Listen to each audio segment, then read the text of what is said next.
Hello, in today's video we're going to be talking about offense versus defense in Utopia, the world's longest running strategy RPG created by the one and only Mihal Patel. So why are we making this video? Well, you can only train one or the other or some combination thereof. You can't have unlimited offense and defense in the game. So ultimately it's about allocation of resources. Is it better to allocate your peasantry towards offensive specialists or elites, or defensive specialists or elites? Obviously you need some thieves and wizards too, but we're going to leave those out of the discussion for today. So today we're just going to concentrate on the offensive versus defensive side of things. Which is more efficient, to have defensive units or offensive units? That is the purpose of this video. So let's take a look at the modifiers for both. That'll kind of give us some idea of where we might be headed. So on the offensive side, we have two spells, Fanaticism and Bloodlust. You can, generally speaking, only get access to one of those each age. I don't know of any age where you could have both. Maybe there was an age. Fanaticism will give 5% bonus and Bloodlust 10%. Both offensive and defensive modifiers will have military efficiency. That's part of the base formula. So at 200% wages, you can get to 112.1% efficiency. That's a 12.1% boost to your basic units. It does take a long time to get to that max number, but you can get very close to that within 48 hours of going to 200% wages. Training grounds, and likewise forts for defense, will give you a 1.5% boost to OME per 1% land.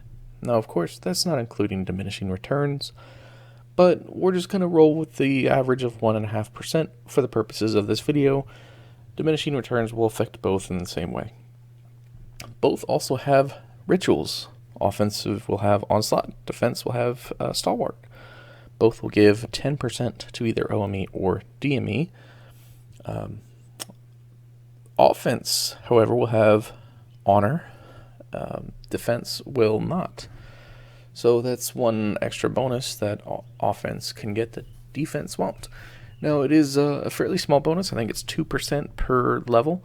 So if you become very honorable, and that does start at knight, not lord. So there's peasant, then knight, then lord, then baron, then viscount, and count, so on and so forth. So that does start at knight. You think you get 2%, which, it helps. We'll go over the mathematical formulas on the next slide, but every bit helps, and defense doesn't get that. So both will have science. And the important thing here is the modifier number for science will be the same for both offense and defense. So if you were to have 500,000 books in tactics versus 500,000 books in strategy, they're going to give the same bonus. The general personality.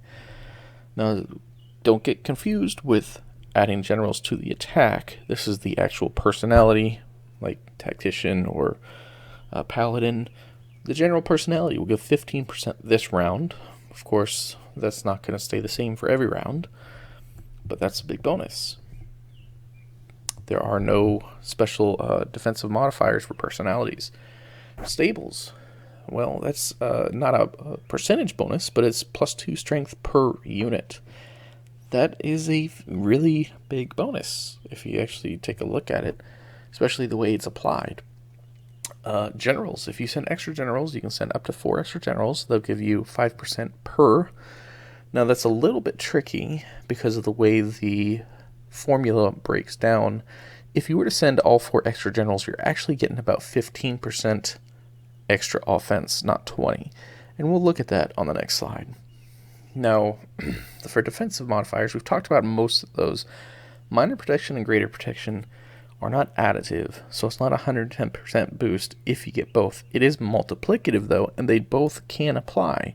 So it'd be 105 times 105, or 105%. So it's going to be just a little bit over 110%. So it's like I don't remember what it is exactly, but it's a little bit over 110%. The big difference here, though, is you can get plague, and that gives minus 15% DME. That is a big hit, because there's nothing like that on the offensive side of things. So if you do get plague, you can really knock someone's defense down a good chunk. Okay, so take a look at the math behind some of these calculations. We're not going to dive too deep into this, but there's a couple things I want to point out. The base military efficiency, which both get, has a max of 112.1. That's if you're at 200% wages and you've been there for a while. Yeah, you're not often going to get all the way up there because of the way the formula works, but you can get very close to there pretty quick. Ruby Dragon and the multi-attack protection bonus we're kind of leave off for now because, well, for one, I don't know the formula for this, and two, Ruby Dragons are specific to war, so we're going to skip that. For the offensive military efficiency, the important thing here, and the same with the DME, is the training grounds bonus is an additive bonus to your base military efficiency. So if you have 112.1% base military efficiency, you would not multiply by 1.15 for the training grounds bonus. Say you had 10% training grounds. You would add that 15%.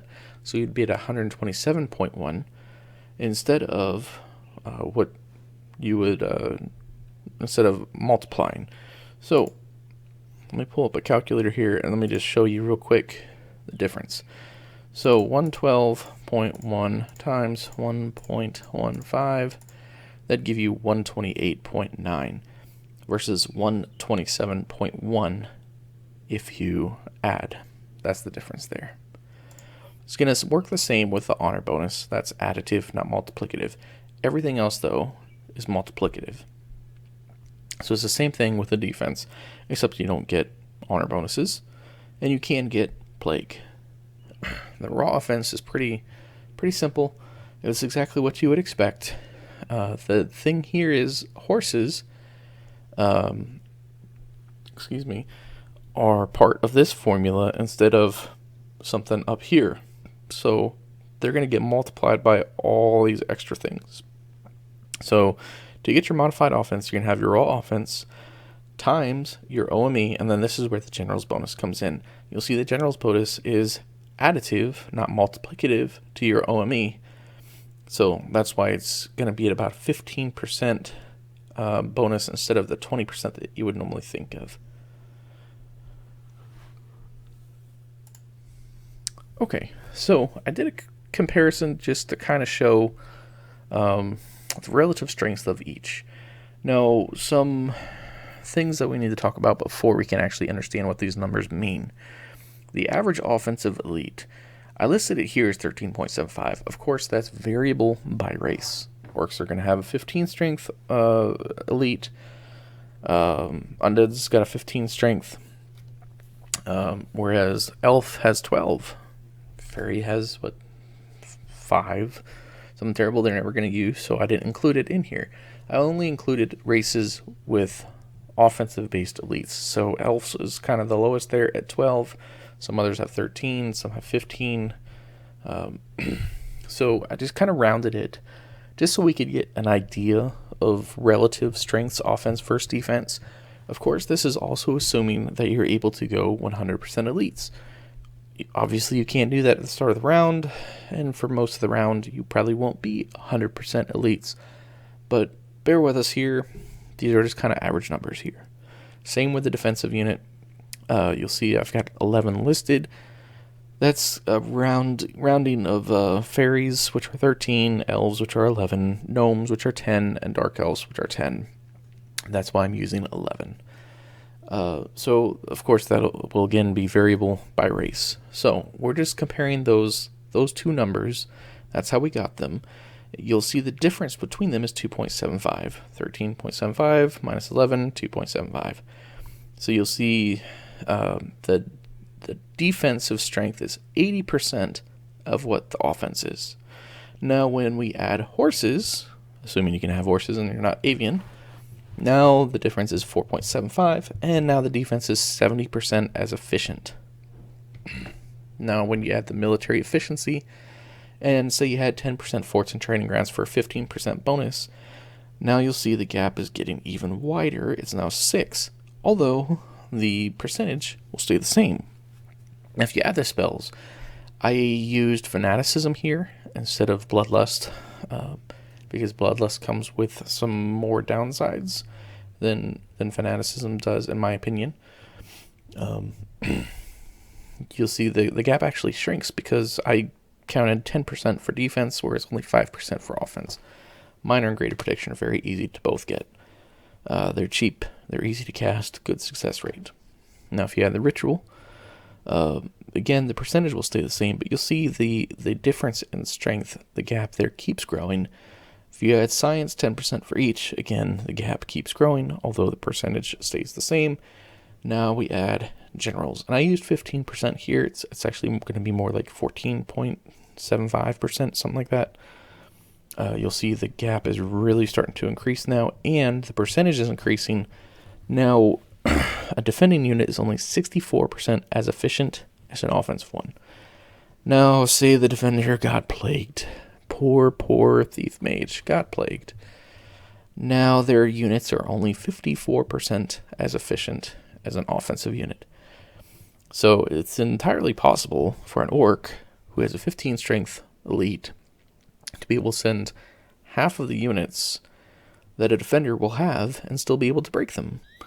And now you can see why. There's just more bonuses for offensive units than there are for defense. So our final thoughts here. Offensive numbers have higher base numbers than defense, and that's very important because that's a bigger number to multiply off of. There's also more ways to multiply offense than there is defense. For those that are interested in net worth efficiency, yes, net worth efficiency also favors the offense. This is a complicated topic which I will break down in a separate video on why net worth efficiency is so important. But if you care about that, offense is the way to go. So ultimately it's up to you what percentages you want to go, how you want your army composition to be. You can't ignore defense. You have to have some defense, but offense is more efficient. Finding the right balance is part of the key to the game. So I wish you luck there. I don't know that anybody has a perfect handle on it. A lot of times it'll vary by wars, by stage of the age. If you're in the beginning of the age versus the end of the age, what kind of kingdom you have, what race are you playing, what's the purpose of your role. So there's a lot of different factors, but at least now you can see why offense is, generally speaking, more efficient than defense. I hope this was helpful, and we'll see you in game and then on the next video.